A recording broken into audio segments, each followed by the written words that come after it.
merci à Dieu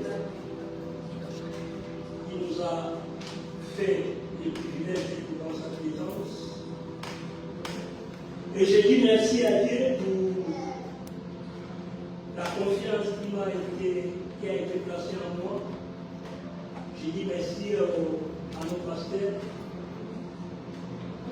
pour cette marque de confiance de nous confier ce travail de prêcher la parole au peuple de Dieu. Et je dis merci aussi à vous, toi qui as fait le bon choix d'être là dans sa présence. Vraiment que Dieu nous bénisse. Il a plu à Dieu que nous puissions partager la parole de Dieu dans le livre des Actes des Apôtres, chapitre 12. Nous allons commencer du verset 1 à 19. Actes des Apôtres. J'aimerais que chacun de nous puisse avoir sa Bible.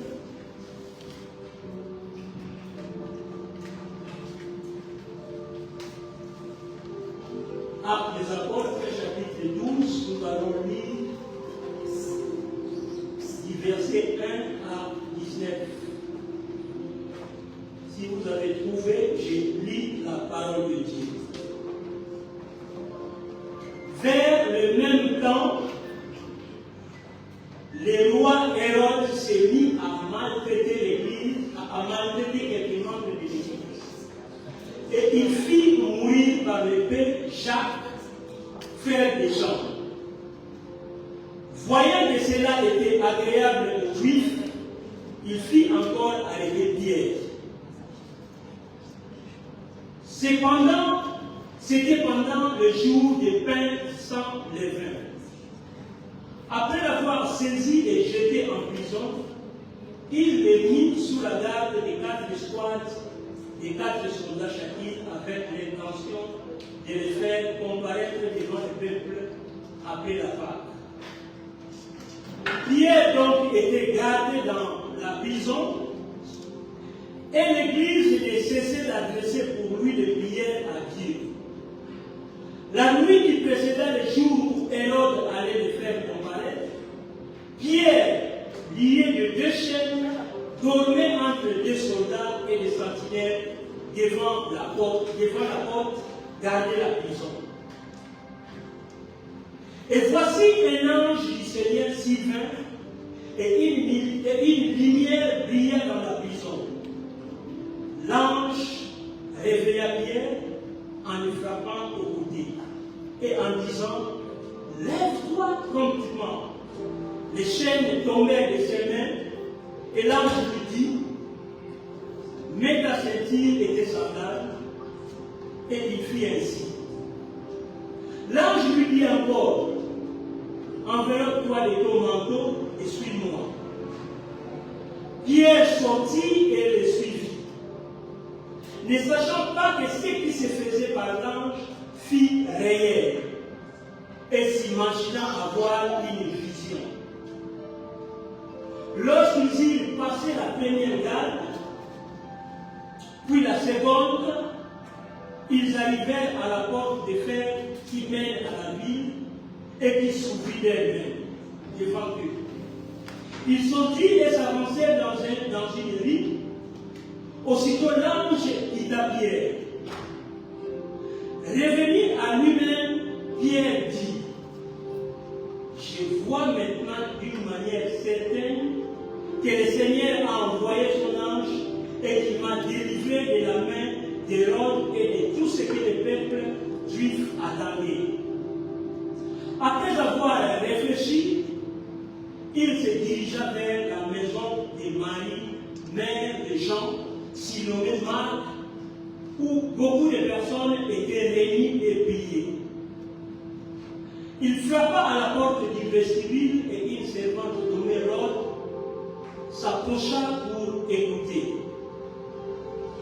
Elle reconnut la voix de Pierre et dans sa joie, au lieu d'ouvrir, elle courut annoncer que Pierre était devant la porte. Il lui dit: tu es folle. Mais elle affirma: que la chose était ainsi. Et elle dit, c'est son ange. Cependant, Pierre continuait à frapper. Ils ouvrirent et firent étonnés de les voir. Pierre, ayant de la même fait signe de se taire, leur raconta comment le Seigneur l'avait tiré de la prison, et il dit, annoncez-le à Jacques et aux frères, puis il sortit et s'en alla dans un autre pays. Quand il fit jour, les soldats firent dans une grande agitation pour savoir ce que Pierre était devenu. Hérode s'étant mis à sa recherche et ne l'ayant pas trouvé, interrogea les gardes et donna l'ordre de les mener au supplice. Ensuite, il descendit de la Judée à Césarée où il séjournait. Prions le Seigneur. Papa, nous te bénissons pour ce midi, nous te disons merci pour ces moments que nous avons passés dans ta présence. Père de gloire, voici, nous sommes là, Père de gloire, nous voulons t'écouter. Et nous te prions que tu nous parles. Saint-Esprit, viens. Sans toi, nous ne pouvons rien. Nous brisons, nous renversons tout ce qui n'est pas de toi, tout esprit d'opposition à ta parole, tout esprit, Père de gloire, qui ne confesse pas ton nom, Père de gloire, nous les renversons au nom de Jésus. Que ton nom soit loué, que ton nom soit béni, au nom de Jésus. Amen. Nous avons un thème bien aimé, ça a été pour les prochains, mais c'est l'Église la plus au Seigneur que nous puissions partager, c'est sous quel que je nous propose, quelle Église voulons-nous être? Quelle Église voulons-nous être? Il est question des choix. Quelle Église voulons-nous être? Il est question, bien aimé, des choix. Bien aimé, nous vivons dans un monde où il y a les libres choix. Chacun choisit ce qu'il veut. Il y en a qui ont choisi les papas, mais il a choisi de vivre avec papa et papa. Il y en a qui sont des femmes, ils ont choisi de vivre maman et maman. Et il y en a qui ont choisi de faire leur propre volonté. Bien aimé, il est question de choix. Il y a des choix qui dépendent de nous et il y a des choix qui ne dépendent pas de nous. Naître dans une famille pauvre ou dans une famille riche, ça ne dépend pas de moi, ça ne dépend pas de toi.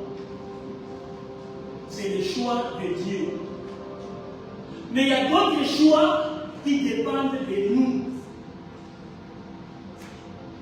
Et tel que nous l'avons donné ce midi,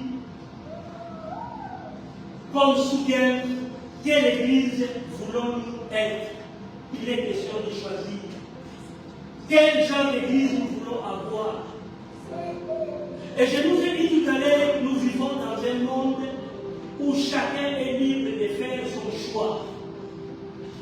Je refuse de venir à l'église parce que ça ne m'intéresse pas. Votre Dieu là ne m'intéresse pas. Votre Dieu là ne me dit absolument rien.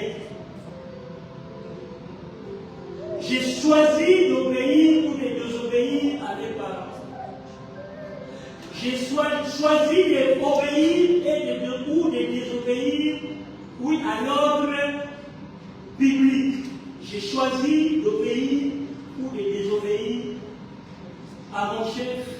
J'ai choisi d'obéir ou de désobéir à Dieu, à mon mari, à mon frère. J'ai fait le choix. Je suis libre.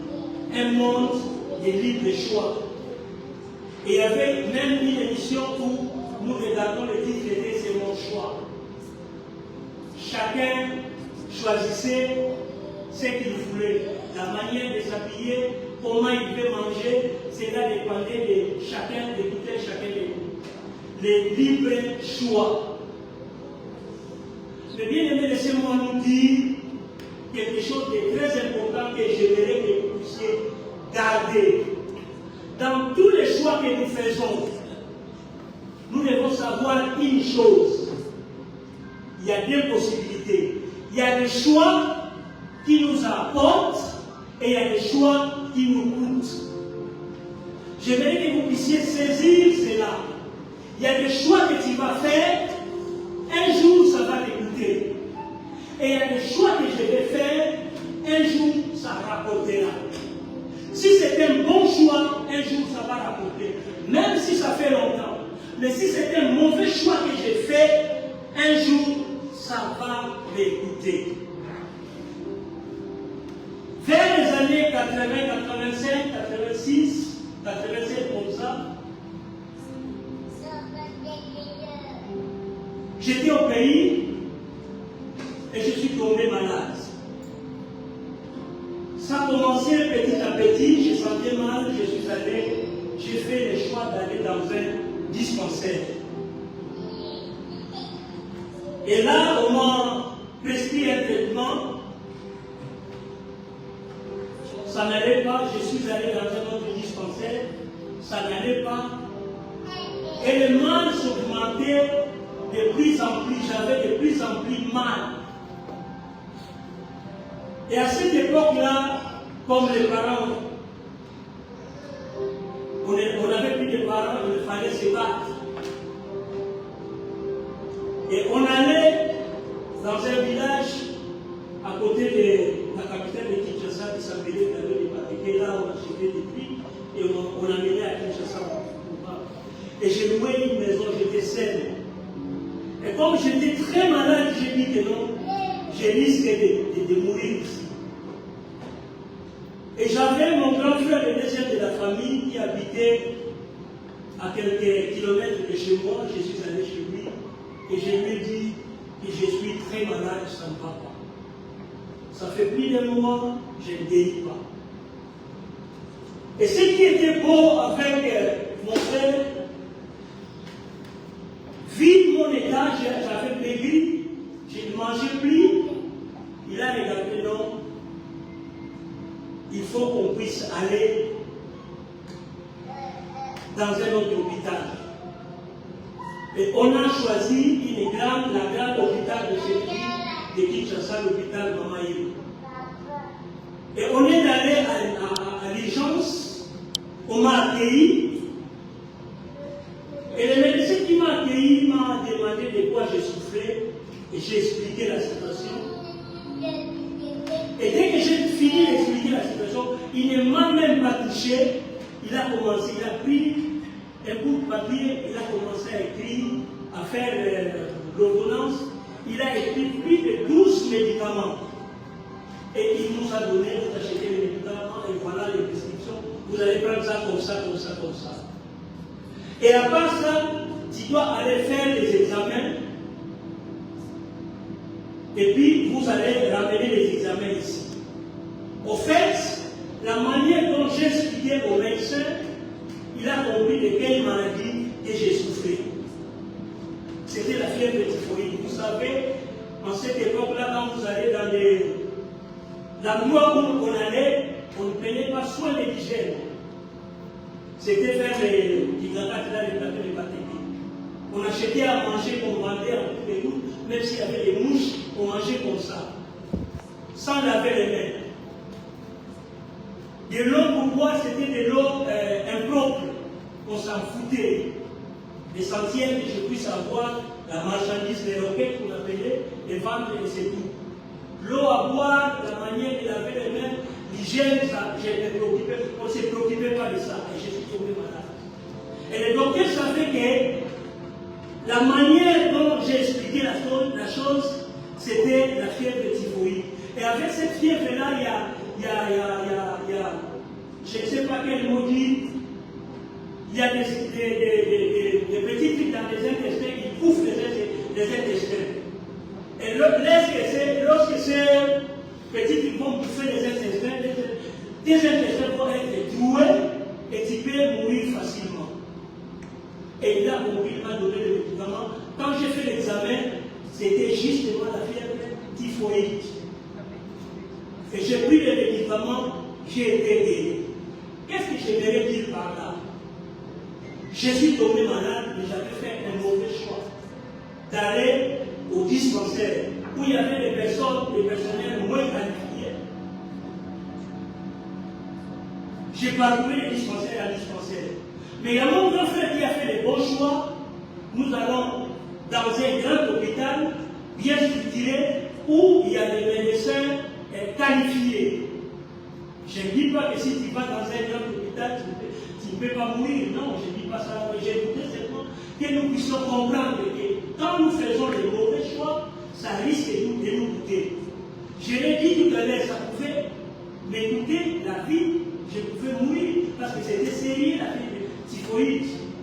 Et on allait dire non, ce sont des sorciers. Comme j'ai loué une petite maison là-bas à Kinshasa, on pensait que non, voilà comme il a un peu d'argent, les sorciers sont jaloux, ils l'ont fait. Non, je suis tombé malade parce que je ne prenais pas soin des l'hygiène.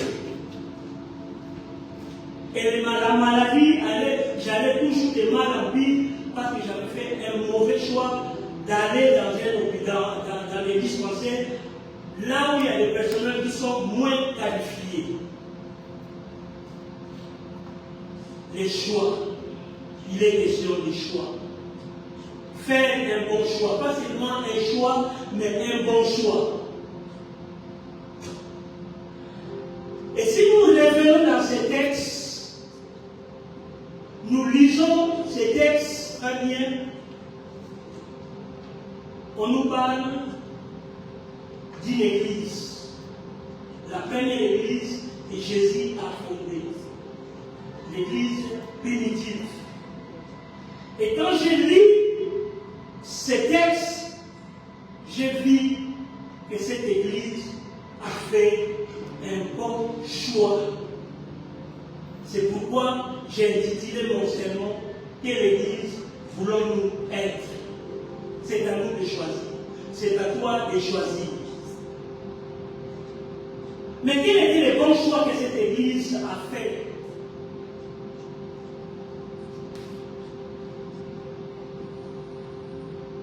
Les bons choix que cette église a fait, ce n'était rien d'autre que de s'arrêter pour les prochains. Leur frère Pierre a été arrêté, emprisonné, et un autre apôtre, disciple, Jacques, a été décapité. Bien aimé, c'est une situation difficile. Très souvent, quand nous sommes à l'église, dans l'église, nous pensons que non, ça n'arrive qu'aux autres. Il y en a des païens, il y a seulement des païens qui peuvent mourir, il y a des païens qui peuvent tomber malades ou passer des moments difficiles. Non, même nous, à l'église, avec Jésus, ça peut nous arriver, la mort peut nous atteindre, la maladie. Tous, nous ne sommes pas épargnés. Tout mal répète, ça peut nous arriver.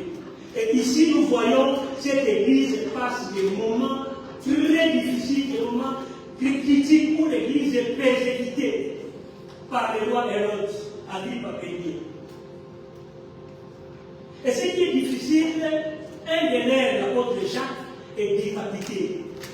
Mais Jacques, ce n'est pas n'importe qui, il a été appelé par Jésus. Si nous regardons le livre de Jean, chapitre 21, nous voyons Jean et son frère, ils étaient les fils ils étaient les pécheurs. C'est Jésus qui les a appelés. Ils sont appelés.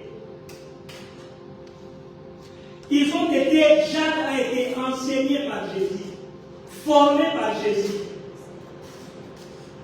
équipé par Jésus. Il a reçu la puissance. Quand Jésus a dit, allez faire des révélations ici. Quand Jésus a donné le pouvoir, je vous donne, voici, je vous donne le pouvoir de marcher sur les scorpions et sur les serpents.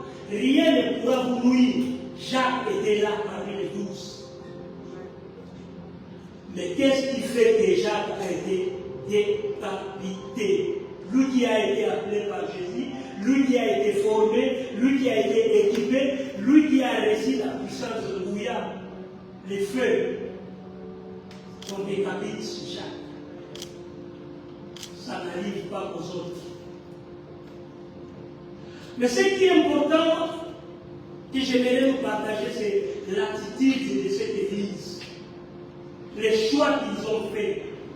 Ils avaient raison de décourager, ils avaient raison d'abandonner. Comme l'un de leurs a été décapité et l'autre disciple arrêté, ils avaient raison de décourager. Mais ce n'était pas le cas. La Bible nous dit, dans le verset 5, Pierre donc était gardé dans la prison et l'Église n'a cessé d'adresser pour lui des prières à Dieu. L'Église s'est adressée, s'est arrêtée plutôt pour pouvoir prier pour les frères qui étaient arrêtés, les frères qui passaient des moments difficiles. Amen. Bien-aimés, laissez-moi nous répéter encore, les bons choix nous apportent, les mauvais choix nous coûtent. Si cette église n'avait pas fait le choix de prier, on a tué Jacques, on allait encore tuer Pierre. Mais l'église a vu que nous sommes en danger, on a été en distraction, nous étions distraits. Et maintenant que nous nous sommes rendus compte qu'il y a un danger, l'un de nous a été arrêté, et l'autre, si nous ne faisons pas attention, on va encore le tuer. Et ça ne s'arrêtera pas à Pierre. Ça va se passer. Si nous lisons les textes, la Bible nous dit que l'acte que le roi Hérode a fait, ça plut aux Juifs. Et comme il voulait plaire aux Juifs, il a été encore Pierre. Donc après Pierre, il allait encore arrêter pour qu'on puisse lui acclamer par les Juifs. Mais l'Église a pris la résolution, a fait le choix de prier. Les bons choix. Pas seulement les choix, mais les bons choix.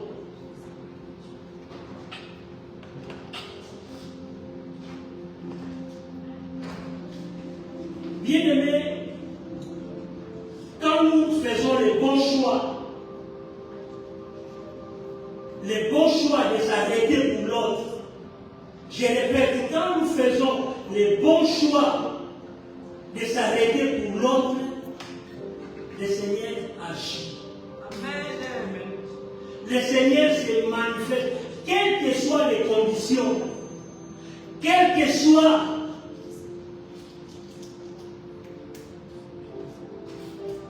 les dangers, la maladie ou les problèmes que passe l'autre. Mais quand il prend la décision, quand nous prenons la décision de s'arrêter, nous disons, nous prenons la décision, nous, parce qu'il s'agit de l'Église, il s'agit de nous, il ne s'agit pas d'une personne. Nous prenons la décision, voilà, nous allons nous arrêter pour lui. Dieu se manifeste. Et nous le voyons ici, et la Bible nous le dit dans le livre d'Éphésiens. Éphésiens 3, verset 20 que j'ai lu. Or, à celui qui peut faire par la puissance qui agit en nous, infiniment au-delà de tout ce que nous demandons ou pensons. Cette Église a pris la décision de s'arrêter. Mais ce qui est bizarre dans cette que nous lisons, ils ont pris la décision de prier, malgré leur infidélité, malgré leur limite. Quand Pierre a été libéré, ils étaient dans les doutes.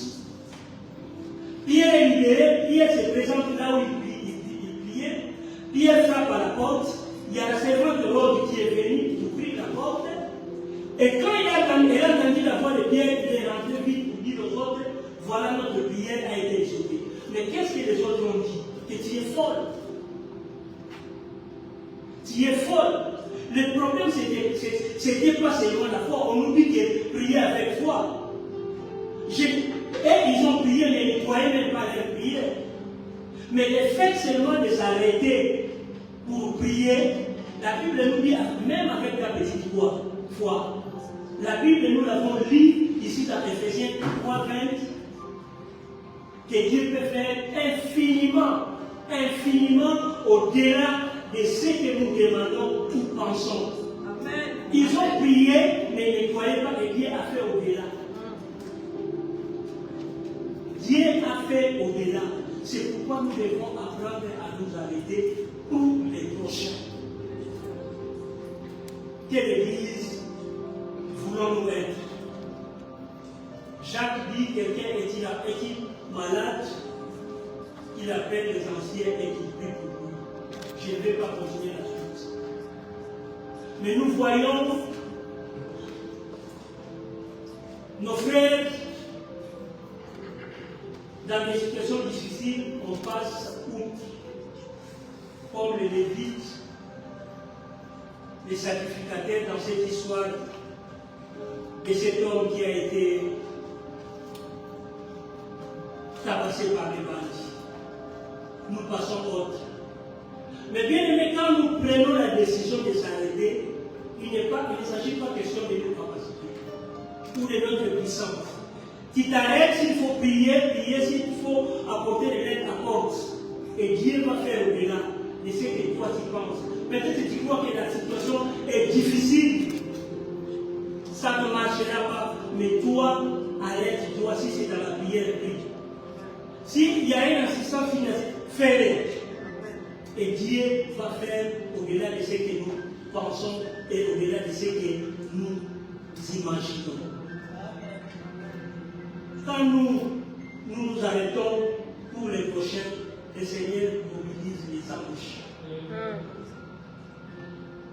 Nous voyons dans le verset 11,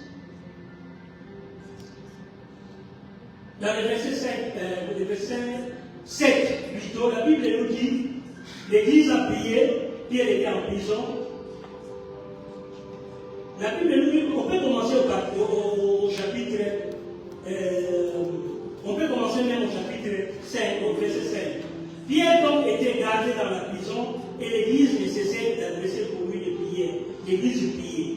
Au verset 6, la Bible nous dit, la nuit qui précéda le jour où Hérode allait faire comparaître Pierre, lié de deux chaînes dormaient entre deux soldats et des sentinelles devant la porte et gardaient la prison. Au verset 7, et voici un ange du Seigneur s'y vint et une lumière brilla dans la prison. L'ange réveilla Pierre en le frappant du côté et en disant, lève-toi promptement.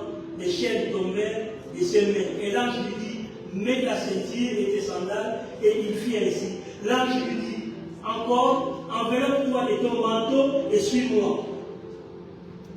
Quand nous nous arrêtons pour les prochains, Dieu mobilise les anges. Aujourd'hui, nous sommes de ces églises où nous avons mis les anges au chômage. Les anges sont au ciel en train de jouer aux cartes. Et le Seigneur, quand il passe, il vous demande, vous faites bien. Il dit, voilà, la vie ne pue pas, il ne fait rien. Alors nous, on attend qu'ils réfléchissent chez nous et qu'ils nous donnent les ordres et nous allons aller. Quand nous regardons la Bible, ce n'était pas la première fois que les anges interviennent. Même dans l'Ancien Testament, Daniel au fosse au lion, c'est le Seigneur qui a envoyé les anges. Mais à condition les anges qui travaillent, ils sont à notre disposition. Ce sont nos domestiques. Ils attendent que toi, tu fais les choses et qu'ils puissent les recevoir. Ce n'est pas à moi de donner les ordres. Moi, je prie et Dieu va donner les ordres et exauce la prière. Quand nous avons des combats, on envoie l'ange Michael. Lui, il vient avec l'épée, pour combattre pour nous. Quand c'est le problème de bénédiction, c'est l'ange de la prière qui vient. Une femme qui n'a pas d'enfant, l'ange de la prière vient. Il dépose le bain et il y a des enfants. Il est là pour nous bénir. L'ange Michael, il est là pour nous défendre. Et nous voyons là, l'Église a prié et l'ange est venu pour délivrer Pierre. Pierre croyait que c'était une songe, mais pourtant c'était la réalité. Donc, quand nous prenons la décision de nous arrêter, quand nous faisons le bon choix de nous arrêter pour les prochains, les anges sont mobilisés, Dieu agit. Et non seulement ça, quand nous prenons la décision de nous arrêter, pour les prochains, il y a la mort, les morts ressuscitent. Quand nous essayons de prendre la décision de s'arrêter pour les prochains, les boiteux marchent. Quand nous prenons la décision de s'arrêter pour les prochains, les aveugles voient. Quand nous prenons la décision de s'arrêter pour les prochains, les miracles sont faits. Et la Bible nous dit que voici les miracles qui accompagneront ceux qui ont vu. Nous ne sommes pas la poursuite des miracles, mais les miracles nous poursuivent. Seulement, quand nous nous mettons à nous arrêter pour les prochains, c'est là où nous allons voir des miracles. Et on peut allonger l'Église. Nous avons prié pour des malades ont été guéris. Quand nous nous arrêtons pour les prochains, Dieu agit. Mais encore, il y a quelque chose qui m'a frappé dans ces textes. Quelques facteurs que j'ai trouvés déterminants, quelques capacités, quelques qualités que j'ai trouvées fantastiques dans cette église. Et que c'était une église composée de femmes, des hommes, des enfants déterminés. La détermination. Aujourd'hui, la détermination fait défaut dans nos vies. La détermination fait défaut dans nos églises. On désiste facilement, on abandonne facilement. Quand les choses ne vont pas bien, on a la facilité d'abandonner. On a la facilité, disons, de ne plus faire ce qu'on pouvait faire. On abandonne. Le cas de cette église, il passait des moments, je vous assure, très difficiles. Les persécutions, ce n'est pas comme nous aujourd'hui. Quand nous lisons les livres des Actes des Apôtres, on nous dit que le diable Étienne, lui, a été lapidé.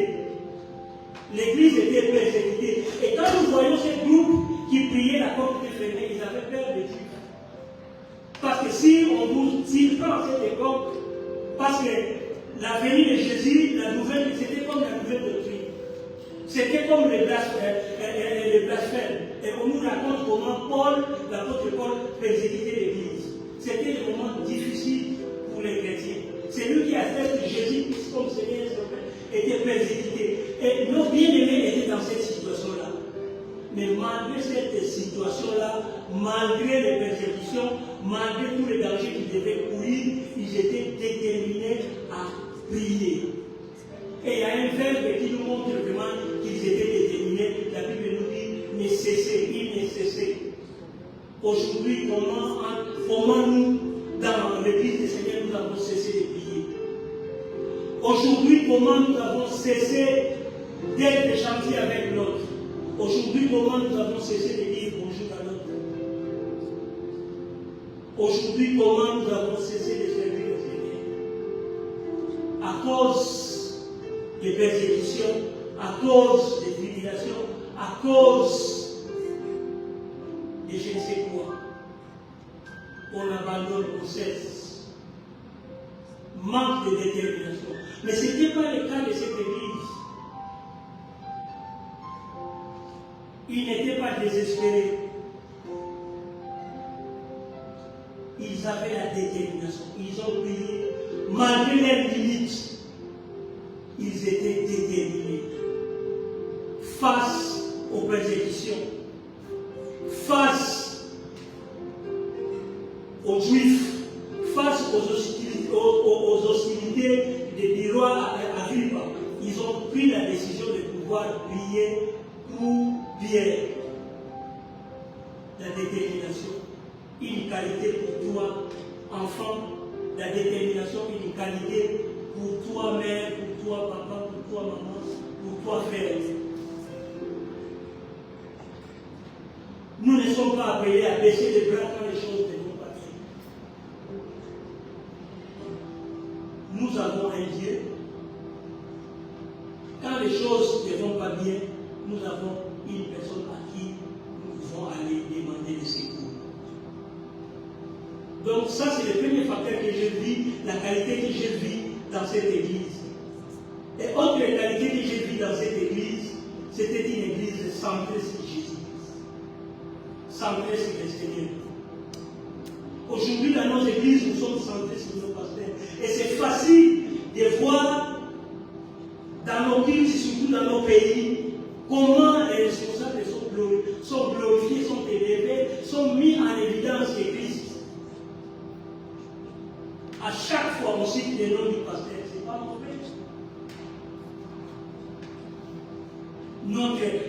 Quand on cite Dieu, on cite le Dieu de notre Père. Le Dieu de notre Père, oui. Le Dieu de notre Père éternel. Mais Jésus, quand lui-même priait, il disait ceci, je m'en vais vers mon Père, il disait aussi, mon Père est votre Père. Mais nous, quand on priait, j'ai pris le Dieu de nos pères. Et nos pasteurs, nos responsables acceptent cela.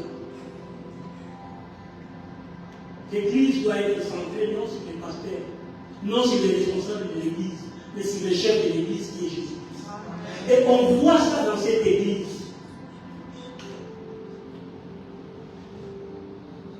La Bible nous dit qu'ils ont pris la décision de prier Dieu. Et la Bible est claire. L'église ne cessait d'adresser à Dieu. Les prières étaient adressées à Dieu. Pas aux âmes de leurs pasteurs, pas aux âmes de leurs prières. De Pierre, de l'apôtre Pierre. Mais leurs prières étaient adressées à Dieu. Une église centrée sur le Seigneur. Et autre chose qui nous montre que vraiment c'était une église centrée sur le Seigneur, c'est la libération de Pierre. Quand Pierre a été libéré, la Bible nous dit dans le verset 11, revenu à lui-même, Pierre dit, je vois maintenant d'une manière certaine que le Seigneur a envoyé son ange. D'une manière certaine. Mais nous, quand nous recevons des miracles, nous glorifions nos pasteurs, nous glorifions nos prophètes. Ce n'est plus le Seigneur. Ici, Pierre a été libéré. Tout de suite, il a dit clairement, je vois d'une manière certaine que le Seigneur Jésus a envoyé son ange. Pas un pasteur, pas même les frères qui ont prié. Aujourd'hui, nous glorifions ceux qui ont prié pour nous. Ce n'est pas mauvais de leur dire merci, mais la gloire ne doit pas revenir à ceux qui ont prié. La gloire doit revenir à celui qui délivre. Une église centrée sur Jésus.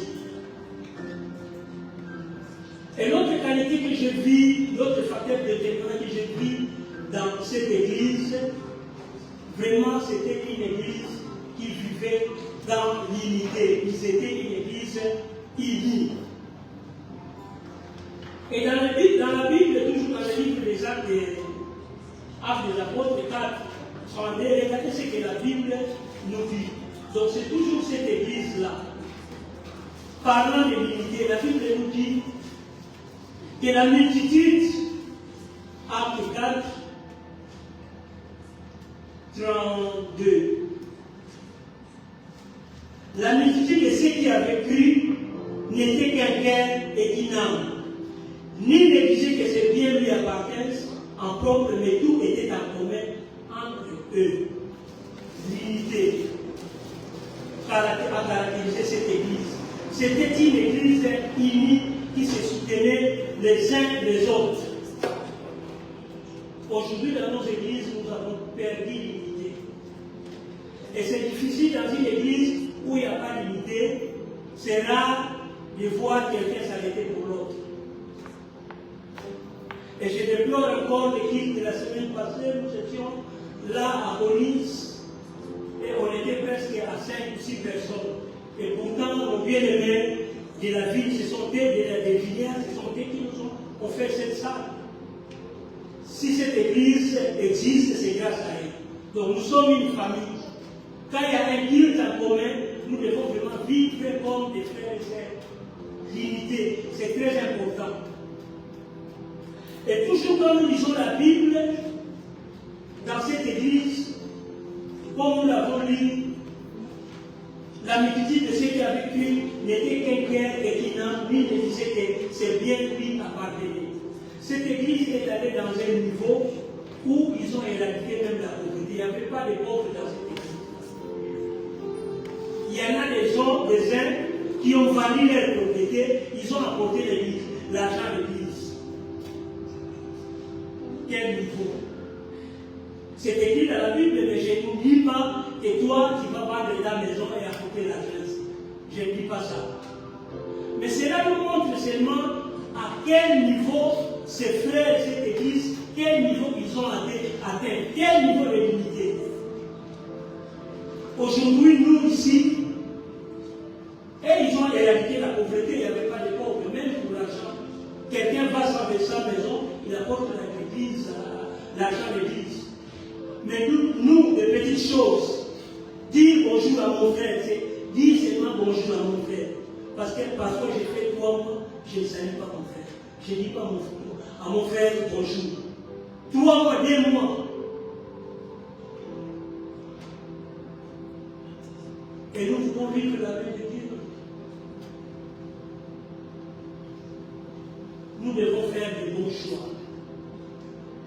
Quand la Bible nous dit ne rendez pas le mal pour le mal, ne rendez pas le mal pour le mal. Nous lisons la Bible, mais quand il faut mettre en pratique, à côté, tu me fais du mal, je te rends le mal. Il ne me donne pas bonjour, il ne me dit pas bonjour, je ne dis pas aussi bonjour à ou à elle. Non.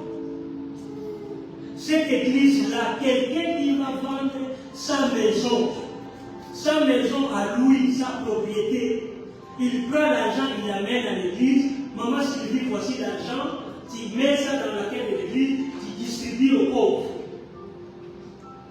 Mais moi, c'est même pas 10 francs pour donner à l'autre. Seulement bonjour à ma sœur, je ne le fais pas. Je ne le fais pas. Quelle église voulons-nous être? Quelle église voulons-nous être? C'est à nous, bien-aimés, de faire des choix. Et notre choix ne doit pas être influencé par le diable. Lui, c'est le père des mensonges. Regardez ce qu'il a dit pour toi. Regardez l'autre fois ce qu'il a fait pour toi. Regardez ce qu'il raconte derrière toi. Ça, c'est le père des mensonges. Ne rendez pas le mal par le mal. C'est difficile. Quand on t'a fait du mal, on t'a fait vraiment du mal. C'est pas quand on t'a fait du mal, on t'a fait du bien. Non. Quand je t'ai fait du mal, je t'ai fait vraiment du mal. Mais la Bible ne mange pas le mot, ne rendez pas le mal par le mal. Vivons l'unité. Et c'est ce que cette église a vécu. L'unité. La multitude qui avait pris n'était qu'un cœur et qu'une âme. Et nul ne disait que c'est bien lui appartenait. Aujourd'hui, ce qui est à moi est à moi, et ce qui est à toi est à toi. Quand l'autre est dans le besoin, je ne peux pas l'aider. L'unité. Et l'autre chose que j'aimerais nous partager, la qualité ou les facteurs déterminants que j'ai mis dans cette église, que cette église, c'était une église prête à servir. Des services. Comment aujourd'hui nous n'arrivons plus à servir le Seigneur? Et non seulement le Seigneur, comment aujourd'hui nous n'arrivons pas à servir l'autre? S'arrêter pour l'autre en quelque sorte, c'est servir aussi l'autre. Et nous avons vu dans ce texte que nous avons lu, que je vous recommande de lire et de relire. Peut-être que le Seigneur va te parler encore plus et ça va révolutionner la vie chrétienne. Cette église, Jacques tué, Pierre arrêté, ils ont pris la décision de prier.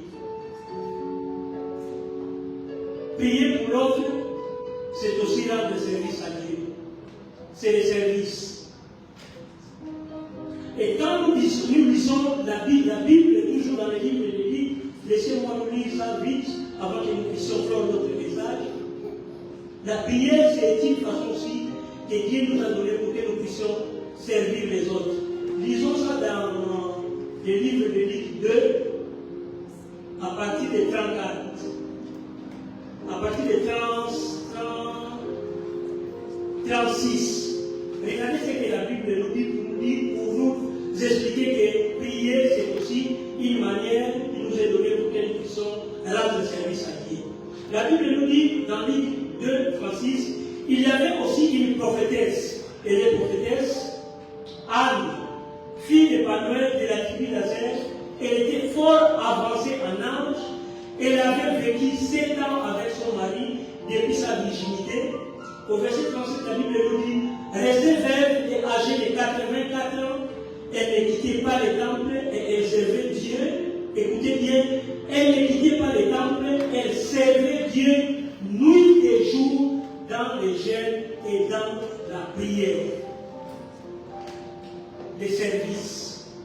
Bien aimés, nous devons apprendre à rendre service à Dieu, mais aussi rendre service à l'autre. Quand nous prions pour les autres, quand nous prions pour l'Église, nous rendons aussi service aux autres. Il y a tellement de choses que nous pouvons trouver dans ces textes et que nous pouvons partager, mais le temps nous fait défaut. Je suis limité, mais qu'est-ce que j'aimerais dire ce midi à toi qui es là? Ce midi, je n'aimerais pas répondre à cette question du thème que nous avons, quelle église voulons-nous être? Ce midi, je verrai seulement que tu as écouté la prière, tu as écouté la parole de Dieu. Je t'interpelle et je te dis tout simplement que tu te poses toi-même la question, que je me pose la question. Quelle église voulons-nous être? Il ne s'agit pas d'une personne, mais il s'agit de nous tous. Quelle église voulons-nous être? Nous avons le choix.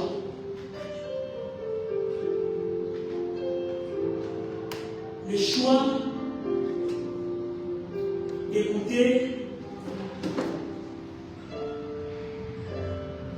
nos voix, d'obéir à nos volontés, ou le choix d'obéir à Dieu. Nous avons deux choix. Ou c'est moi-même, c'est le moi,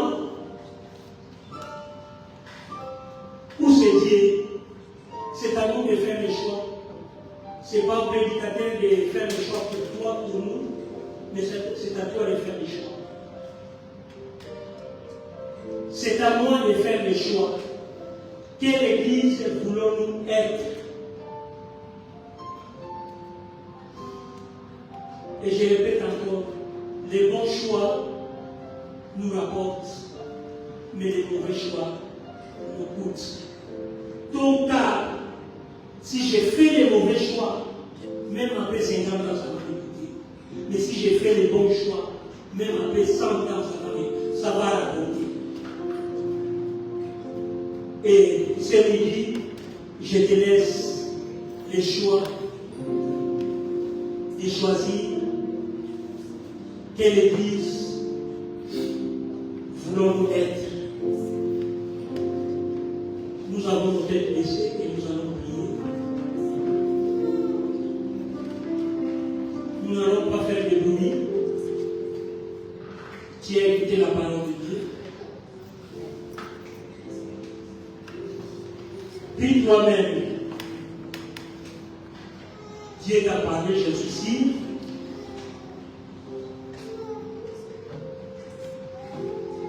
Et fais la volonté de ton Père. Sois sérieux avec Dieu, traite avec Dieu. C'est à moi, c'est à nous-mêmes de déterminer les gens de l'Église que nous voulons avoir. C'est à nous.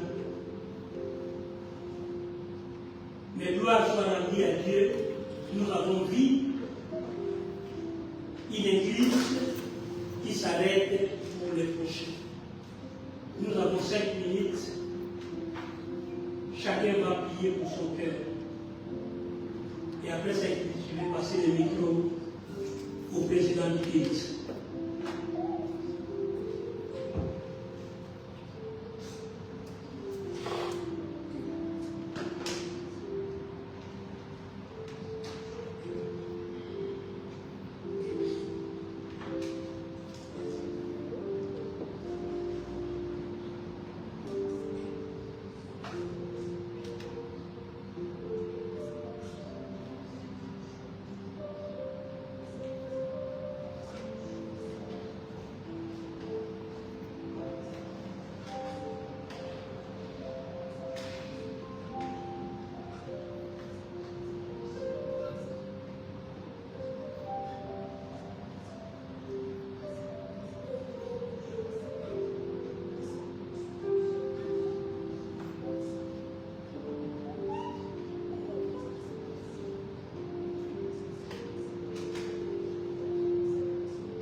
Quelle église voulons-nous être? Papa, nous te bénissons pour la parole de ce midi.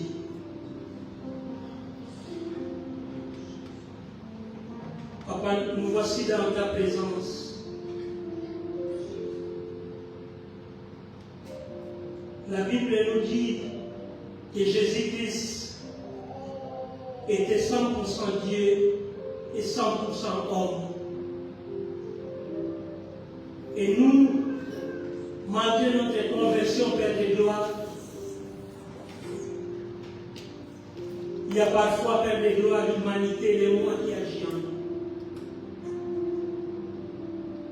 Bien que le Saint-Esprit agisse en nous, bien que le Saint-Esprit habite en nous, mais parfois les mots prennent l'ascendant. Papa, nous venons à toi. Que tu nous aides enfin que nous puissions être des hommes et des femmes qui vont faire disparaître les mois. Qui vont être des hommes et des femmes humbles de gloire. Papa, si nous sommes humbles, Père de gloire, nous ferons des bons choix. Nous tombons dans les mauvais choix, Père de gloire, à cause. Je tombe dans les mauvais choix, Père de gloire, à cause de mon orgueil, les moi. Les moi. Papa, viens à mon secours. Et viens au secours de ton Église. Ne nous laisse pas continuer à tomber vers les gloires, à faire des mauvais choix qui nous coûtent plus tard. Aide-nous à faire des bons choix vers les gloires, comme cette Église primitive, les choix des arrêtés pour les prochains. Nous te louons, Papa, nous te bénissons, toi qui vis et qui règne.